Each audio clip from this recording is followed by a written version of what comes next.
I wonder what people are more upset about, the possibility of quitting Minecraft or dying. The last big video I uploaded caused a lot more uproar than usual. To sum it up, I basically compared real life to Minecraft and made the conclusion that they aren't so different. Just like we'll quit Minecraft one day, we'll die one day. But the response I got was unsettling.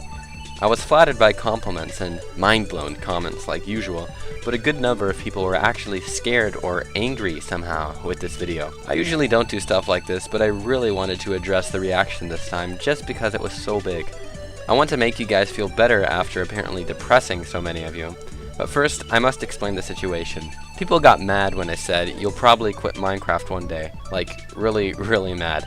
First of all, I can make this assertion with total confidence, because even if you are somehow entertained with Minecraft for the rest of your life, you will still eventually die and not play Minecraft. The point is the same. Nothing is forever. We can prove this with the second law of thermodynamics. Whenever something happens, let's just say pushing a lever, a lot of energy is transferred right over. It's a simple potential to kinetic change in energy. You drop a ball, it bounces back up. You sit on a teeter-totter, the other end goes up. But every time this happens, there is a little bit of energy lost. This energy is lost in the form of what's called entropy, or heat, and happens because nothing is perfectly efficient. We know because of inertia that if a body goes in motion, it should stay in motion. Yet if I roll a ball on a flat surface, it will slow down to a stop.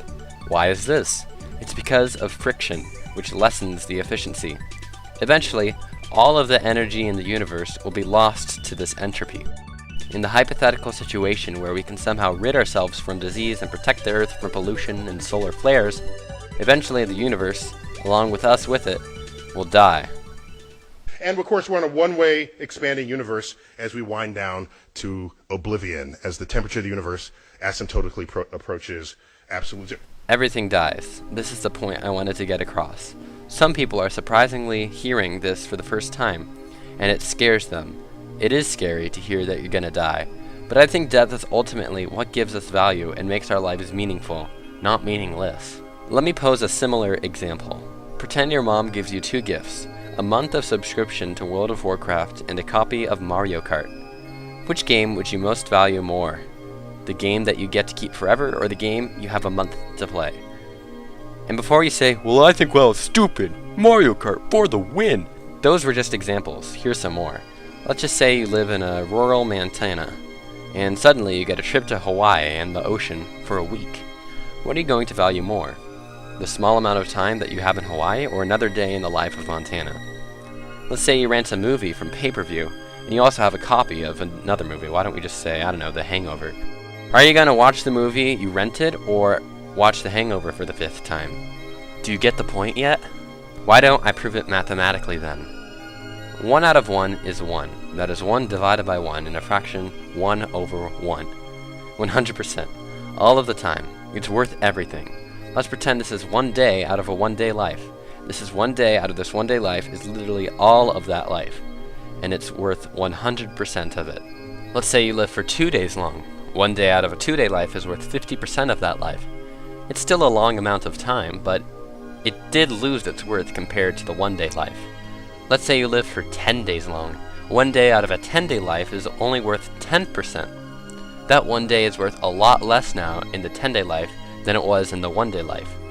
In a 100-day life, 1 day is only 1% of it. In a 1,000-day life, it's only 0.1% of it. A 10,000-day life, 1 day is only 0.01% of it. You see where I'm going? Do you see what happens? I'll explain the trend in this graph for those of you who have yet to see it. The longer you exist, the less worth of a single event. This is until you live to infinity, where everything is worth 0% of that life. Let's say someone lives for about 100 years, and for a whole 50 years of their life, they were married. And that's 50 out of 100 years. 50%, a great amount of that person's life. But the longer that person lives, the less that 50-year marriage matters. If we lived forever, everything finite would become worthless. Let's say you have millions of years to play your favorite video games. That's awesome, but it's worthless in an infinite life. When you live any amount of an infinite life, it's 0% of it. I've heard a good phrase that sums this up pretty well, I think. It goes something like this. You don't realize the worth of water until the well runs dry. How often are you just hugely thankful for the clothes you wear, the ability to sleep in a bed, the ability to breathe? I would wager that most of us don't think about these things because we have them all of the time. The fact our lives are temporary, the fact that we won't always be here, and that we always have a sense of urgency makes it worth something. We fight for our survival. Knowing that we'll one day die makes us aspire for greatness. It makes us want to achieve more. It forms science and stories and poetries and mathematics that we have. If everyone in the history of the world lived forever, humanity would climb at an extremely slow pace compared to now. This green box's dimensions are 64 by 64 pixels. That's roughly 4,096 pixels. The number of pixels in this box is roughly the amount of weeks in the human life. If you're between the ages of 10 and 20, you've already spent between 500 and 1,000 pixels of the 4,000 years in your life. This video and my last one may have been scary to some people who haven't thought about it yet, but I hope those of you have matured now and understand our short time here. Knowing we have such little time, why don't we spend it doing what we enjoy?